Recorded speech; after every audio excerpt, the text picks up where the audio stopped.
సాయి.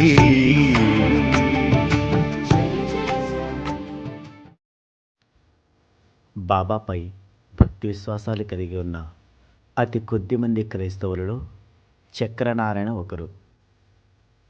ఇతడు పోలీస్ ఫౌజ్దారుగా కోపర్గాంలో పనిచేస్తూ ఉండేవాడు. మొదట్లో అతను బాబాను విశ్వసించేవాడు కాదు.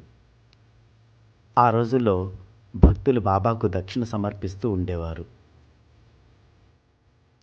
దక్షిణ రూపంలో వచ్చిన ధనాన్ని బాబా అందరికీ పంచేస్తూ సాయంత్రం అయ్యేసరికి పేద పకీరుగానే ఉండేవారు. అలా ఆయన పంచే ధనం 500 రూపాయలకు పైనే ఉండడంతో అప్పటి బ్రిటిష్ ప్రభుత్వం పన్ను వేయదలిచింది. ఆ లెక్కలు వ్రాయడానికి హిందువునో ముస్లింనో నియమిస్తే పక్షపాతం చూపుతారని క్రైస్తవుడైన చక్రనారాయణను నియమించింది.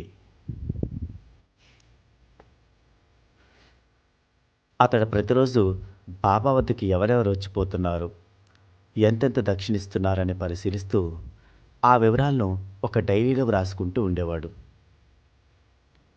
అలా అతను బాబాను అప్రమత్తంగా గమనిస్తూ బాబా వ్యక్తిత్వం పట్ల, ఆయనలోని గొప్ప లక్షణాల పట్ల ఆకర్షితుడయ్యాడు. క్రమంగా ఆయన పట్ల గౌరవభావం ఏర్పడి అతడు కూడా బాబా భక్తుడయ్యాడు. బాబా సాయిరామ్, సాయిరామ్, శ్రీ సాయిరామ్.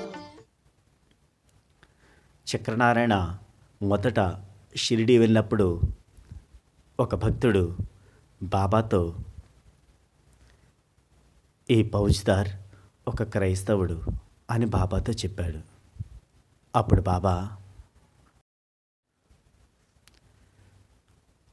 అయితేనేం, అతను నా సోదరుడు అన్నారు బాబా. షిరిడి సాయి.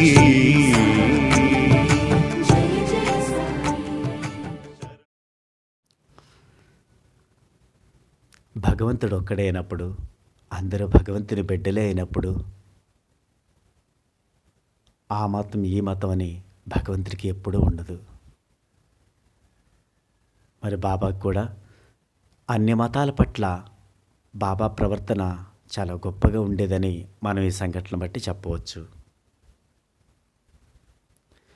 ఆయనకు కుల మత వర్గ విచక్షణ, పేద ధనిక భేదభావాలు ఎప్పుడూ ఉండే కావు. బాబా అందరినీ సమానంగా చూసేవారు, ఎవరిని చులకనగా చూసేవారు కాదు.